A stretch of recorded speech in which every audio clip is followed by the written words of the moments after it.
dan merangkul kita gitu loh, kira-kira begitu. Jadi jangan membuat inilah yang aneh-aneh. Sudahlah, kalau kita kritik mari kita perbaiki. Toh ini negara kita, pemerintahan kita, polisi kita dan sebagainya. Di Medan juga ada setengahnya sekarang perkara, tapi tidak menyangkut polisi.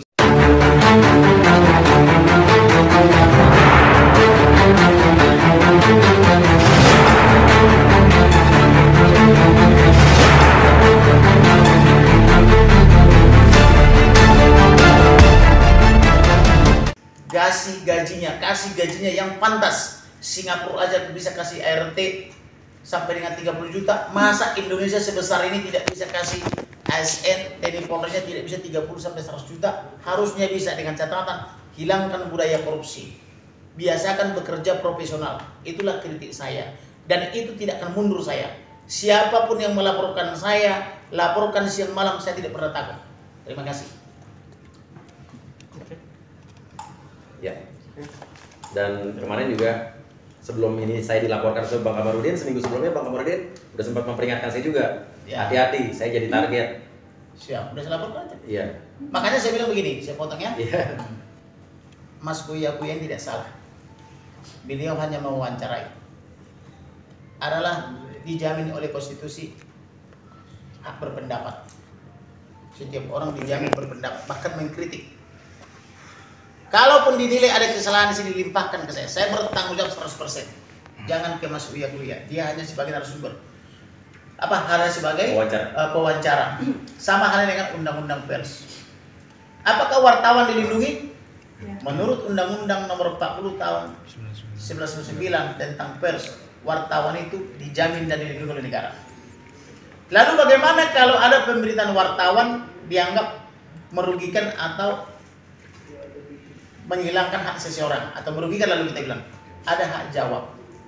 Maka yang bersangkutan sampaikan jawabanmu kepada wartawan yang bersangkutan atau kepada media yang bersangkutan. Ada hak koreksi dijamin undang-undang. Oke. Saya mendengar dari Mas Uya ada pengacara Ferdy Sambo dalam tanda petik menghasut dia. Hati-hati memilih narasumber. Sudah saya screenshot. Namanya Arman Hanis. Bukan aja, nggak usah pakai inisial. Lalu dikasih tahu sama saya, oke, undang dia dari narasumber. Apa yang mau diklarifikasi? Karena saya harus objektif. Tapi nggak mau dia bang, kata Mas Uya. Ya kalau tidak mau berarti kan tidak mau menggunakan haknya. Apakah itu salah Mas Uya? Ya enggak dong. Yang jelas kalau Mas Uya memberikan kesempatan yang sama kepada saya sebagai kuasa hukum Joshua, memberikan pernyataan atau keterangan, tapi tidak diberikan kepada pengacara Ferdy Sambo, dia baru salah. Tapi kalau sudah ditawarkan kepada pengacara Ferdy Sambo, tapi yang bersangkutan tidak mau, itu bukan salah daripada Mas Uya. Artinya dia sudah adil. Ada narasumber Kamarudin membicarakan di situ juga kliennya, termasuk lawan kliennya atau diduga pelaku pembunuhnya Ferdy Sambo CS. Ya, kalau pengacaranya mau klarifikasi, monggo. Ada hak jawab, ada hak koreksi. Tapi kalau yang bersangkutan tidak mau menggunakan haknya, jangan salahkan Mas Uya. Makanya saya bilang kepada Mas Uya, kalau kau diperiksa polisi, bilang itu di luar tanggung jawabmu. Itu tanggung jawab Kamarudin. Saya orang paling bertanggung jawab sejak dilahirkan ayah ibu saya. Saya pertanggungjawabkan semua. Bila perlu nyawa dan darah saya pertaruhkan buat negara ini untuk memperbaiki negara ini. Karena saya tidak mau dipanggil Tuhan, tapi negara ini masih kacau balau dan saya tidak memberikan tanggung jawab saya. Tetapi saya ketika mau dipanggil Tuhan, saya sudah memberikan yang terbaik buat negara ini, sehingga sesuai amanat daripada rekan-rekan saya yang muslim, maka kita telah melakukan kebaikan, kita telah berlomba-lomba membuat kebaikan, maka kita pantas misalnya menerima pahala, kan begitu kan? Jadi jangan sampai kita mengetahui yang buruk tapi tidak memperbaiki. Kira-kira begitu loh, ya. Silakan lanjut. Tapi ya. Sempat ini gak sih punya kan bikin podcast gini dengan mengundang Bang Kamarudin, mikir panjang juga gak sih, wah bakalan segini gak sih gitu. Sebetulnya saya mengundang Bang Kamarudin itu sudah banyak. Dan saya juga nggak tahu Bang Kamarudin kenapa maunya diwawancara sama saya. Kita nggak tahu apa memang nyaman, apa memang kita, karena saya sendiri tidak terikat dengan kepentingan siapapun. Jadi kalau bisa dipilih, disuruh memilih itu kan. Konten saya dulu entertainment, ngeprank segala macam, itu viewership dan uangnya jauh lebih banyak. Dan lebih mudah buat saya, nggak usah mikir nggak dilaporin polisi segala macam. Tapi beberapa bulan terakhir ini kan ini adalah pilihan gitu kan. ada pilihan. Mungkin ini kan konten saya jadi serius kan gara-gara kecebur waktu dulu kasus Rasman ya. Cuman akhirnya keterusan dan saya ngerasa gini loh. Saya sarjana politik. Tapi selama saya jadi sarjana, mungkin saya belum, kan saya kuliah di UI, dibayarin negara, dibayarin rakyat gitu kan. Kita juga harus punya tanggung jawab ya sebagai apa ya, mengemban, menjadi mengabdi pada rakyat gitu kan. Nah, itu mungkin klise gitu. Tapi waktu awal-awal saya wawancara Bang Kamarudin gitu kan, baru 2 kali sudah diintimidasi oleh beberapa orang yang nanya, hati-hati kalau undang Bang Kamarudin. Yang ngomong ada pengusaha, ada orang penting, ada juga pada saat beberapa bulan lalu pengacara juga ngomong. Saya jadi penasaran loh, kenapa kok saya diperingatin gitu kan. Tapi saya tetap jalan terus, jadi makin penasaran gitu kan.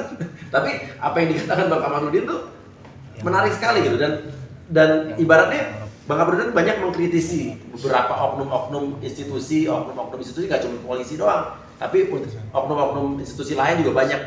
Sampai oknum pengacara juga ada yang dikritisi, dan menurut saya justru jadi tergerak, jadi inspiring buat saya. Jadi kayak jadi inspiratif buat saya. Jadi ngerasa bahwa oh iya juga ya, kita ini hidup di dunia ini tidak selamanya. Nanti anak cucu kita yang akan meneruskan jadi masyarakat, jadi rakyat, ataupun jadi mungkin bisa jadi pejabat negara ini gitu kan. Dan saya nggak mau dosa-dosa oknum-oknum dari beberapa institusi atau oknum-oknum pemerintahan sekarang ini nanti menjadi tanggung jawab anak cucu kita di masa mendatang gitu.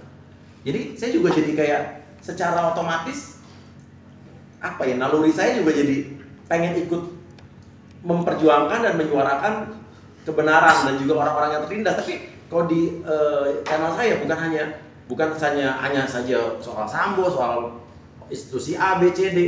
Di lembaga bantuan ini sekarang juga banyak yang tiba-tiba orang menghubungi saya, kayak wanita yang tertindas karena KDRT, ada istri pengusaha yang di KDRT dia tidak mendapat keadilan setelah dia melapor polisi, ada lagi istri oknum polisi yang suaminya nikah lagi dengan adik kandungnya, ada istri polisi yang oknum polisi yang suaminya menikah lagi, ada lagi orang yang mendapatkan perlakuan tidak adil dari kasus investasi bodong, dari ada lagi kemarin juga vendor dari PON Papua yang tidak mendapatkan haknya, sedangkan PON Papua kemarin sudah sukses dengan dana 10 triliun, tapi dia sampai sekarang sama sekali belum dapat uang, sampai rugi dan kalah dengan bunga abang dan segala macam. Dan kemarin juga ada kasus ya Bang ya, ada orang yang diminta uang 10 miliar ya oleh oknum Kejaksaan Tinggi. Iya, tapi setelah itu dia tidak mau memberikan, akhirnya dia jadi tersangka. Dan itu setelah kemarin juga kita podcastin sudah mulai ada titik terang ya Bang ya. Saya peradilan kan kita menang. Iya, di peradilan menang, dan itu kan berarti kan kita membantu tugas negara juga, tugas penegak hukum kita. Jadi mereka jadi tahu. Ada lagi juga kasus wanita yang diperkosa oleh warga negara asing setelah bertahun-tahun ya. Wanita berkosa, 2 tahun dia berjuang, malah dalam tanda petik diuangkan oleh penyidik Polres Jakarta Barat sebesar 120 juta. Datang ke sana dengan air mata. Saya tidak pungut 1 meter pun, 1 rupiah juga saya pungut. Saya perjuangkan. Akhirnya dikelar karena saya bawa menghadap kepada Jenderal Bintang 1 Karawasidik langsung menjadwalkan gelar. Sekarang perkara itu ditangani. Jadi yang kita lakukan itu adalah kebaikan. Tetapi percayalah, kebaikan apapun yang kita lakukan tidak semua orang senang. Benar. Karena orang yang mengabdi kepada setan pun pasti tidak suka dengan kebaikan dan kebenaran. Jadi jangan pernah harapkan kita disenangi oleh semua orang, tetapi setidaknya kita berguna buat banyak orang. Sebagai contoh nih, saya sudah berkali-kali mengucapkan ini ya. Saya ketemu perempuan muslim, biasanya itu mereka tidak mau disalam. Biasanya hanya begini aja. Tapi sejak saya menangani perkara ini, saya dipeluk tiap hari dan diajak berfoto dengan orang-orang itu. Bahkan kemarin ada pulang umrah. Tahu kan umrah kan? Mereka pakai seragam lengkap masih putih-putih dengan ikat leher itu sal yang kayak oren-orenan di Semarang itu. Semua memeluk dan mengajak berfoto. Saya sampai meneteskan air mata. Bahkan ada di antara ibu-ibu itu ditarik tangan saya, ditaruh di pipinya begini. Loh saya ini bukan orang kudus loh, kalau saya santo atau kiai misalnya pantas ada begitu. Sampai ditarik tangan saya diginin loh. Artinya masyarakat senang. Saya bisa berjam-jam di bandara itu sambil menunggu pesawat. Tidak bosan-bosannya orang berfoto, mulai dari ada APSEC, petugas bandara, kepolisian, tentara, sampai perwira tinggi. Saya bilang, kalian nggak takut sama saya? Nanti dilihat kamera atau apa? Kalian dilapor juga, saya dilapor tiap hari siang malam dan gitu. Tapi mereka bilang enggak. Tadi saya ke apa itu? Ke mall apa itu, Bang? Pacific Place. Mulai dari bawah sampai atas semua antri berfoto. Satpamnya ya, petugas apa namanya itu, parfumnya, petugas restorannya. Berarti kan saya tidak menyebabkan huru-hara atau keonaran. Kenapa disuka sama mereka? Karena mereka juga rindu ada perbaikan di negara ini. Karena kita berani menyuarakan, mereka memberikan dukungan dengan cara memeluk dan merangkul kita gitu loh, kira-kira begitu. Jadi jangan membuat inilah yang aneh-aneh. Sudahlah, kalau kita kritik, mari kita perbaiki. Toh ini negara kita, pemerintahan kita, polisi kita, dan sebagainya. Di Medan juga ada setangani sekarang perkara, tapi tidak menyangkut polisi, tapi menyangkut tentara. Di Semarang juga tidak menyangkut polisi, tapi menyangkut jaksa di Kejaksaan Tinggi. Yang di Medan ini malah mereka menyebutnya itu sambo persi tentara loh. Saya menangani anak seorang tentara perwira meninggal dan dikait-kaitkan dengan Jokowi. Waktu itu katanya Jokowi datang ke apa itu Pekanbaru. Di situ ada pertemuan melibatkan banyak tentara, tapi tentaranya nggak dikasih makan sampai pulang Jokowi, presiden. Akhirnya ada seorang istri perwira, istri dan Ramil, menyiapkan roti-roti buat para kepala atau komandan tentara. Tetapi istri komandan ini dimaki-maki oleh perwira yang lebih tinggi karena mereka merasa nggak dapat makan dan dia tidak sanggup makan roti itu karena anak buahnya tidak makan. Maka si istri komandan Ramil ini mengadu ke suaminya, kok jadi aku yang dimaki-maki? Apa tugas kita menyiapkan makanan mereka? Loh bukan, itu tugas Pemda kan gitu. Tapi Pemda tidak menyiapkan sehingga tentara kita ini tidak makan dari pagi sampai malam. Tetapi karena si Komandan Kodim ini, Komandan Koramil ini mengadu kepada Komandan Kodim, apa yang terjadi? Jadi ada dugaan dendam. Sehingga anak daripada si Komandan apa itu, Komandan Koramil ini ketika latihan masih pangkat sersan, dalam tanda petik diduga disiksa sampai tenggelam di sungai sehingga mati, gitu loh. Itu mengadu ke saya 3-4 tahun nggak jalan. Saya langsung tangani, sekarang sudah jalan, sudah pengadilan di Medan. Jadi jangan kalau kita tangani perkara atau kita kritik jadi dendam. Tapi tentara tidak dendam sama saya. Saya malah kompak dengan mantan kastamnya yang sekarang sudah jadi kepala BIN daerah gitu ya. Dengan para perwira-perwiranya saya kompak, gak ada mereka dendam sama saya. Jadi tolong dibiasain itu, kalau diperbaiki jangan dendam. Itu kita mengkritisi dan memperbaiki itu supaya negara kita ini semakin baik. Ya. Benar ya? Rekan Martin yang mau ditambah sekarang. Ya enggak, saya cuma mau tambahin sedikit aja tadi mengenai dari dugaan serangan dari seberang ya. Sebenarnya di bulan November itu juga setelah acara di salah satu stasiun TV ya, salah satu rekan dari yang disebutkan oleh Bang Kamarudin tadi juga sempat menyampaikan, ini saksinya ada Bang Roni Talapesi, nanti bisa dikonfirmasi ya. Masih ada satu lagi urusan kami katanya yang akan kami selesaikan kepada rekannya Bang Martin gitu. Saya tanya apa tuh? Wawancara? Enggak, nanti lihat aja nanti. Dan itu bukan Arman Hanis ya, yang lain. Jadi kalau dibilang ada dugaan balas dendam ya mungkin saja. Tapi nggak apa-apa. Tadi kan Bang Kamarudin menyampaikan siap ya, kita siap nanti buat menghadapi. Lalu yang kedua mungkin tadi mengenai ini ya serapan ataupun perspektif publik. Kan selalu bilang kenapa sih nggak dimulai dengan kata oknum? Sebenarnya disampaikan oleh Bang Kamarudin ya secara rata-rata, lalu mengabdi kepada mafia gitu ya, lalu rekening gendut. Kalau disimplifikasi itu oknum juga. Tapi memang dasar mungkin tidak mencermati secara full sehingga membaca hanya sepotong langsung menjudge bahwa seluruhnya. Enggak, kita nggak pernah bilang seluruhnya. Dan kalau dicermati baik-baik tidak ada, sama aja itu oknum. Demikian dari saya, terima kasih. Sama satu lagi begini, apa yang dipraktikkan oleh Verdi Sambo ini, apa kalian tidak yakin itu perbuatan mafia? Membunuh ajudan atas nama yang tidak jelas, kemudian menghilangkan barang bukti, membersihkan tempat kejadian perkara, tidak memasang polis lain dan seterusnya. Apakah itu bukan cara-cara mafia? Gitu loh. Sampai menyeret 97 anggota polisi lainnya. Apa dia tidak punya hati nurani terhadap polisi-polisi muda ini? Punya istri, punya anak, harus di PTDH, harus dimutasi ya, atau diyanmakan gitu loh. Ada yang didemosi, ada yang terkena hukuman tidak boleh naik pangkat berapa tahun ke depan gitu loh. Ini praktek mafia loh. Kalau saya jadi Perdi Sambo, saya akan bilang secara gentleman saya bertanggung jawab.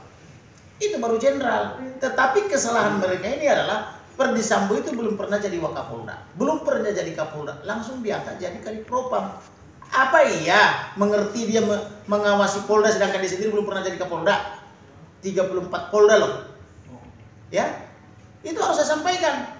Lu mau bilang saya menghina atau apa terserah kamu, saya mengkritisi.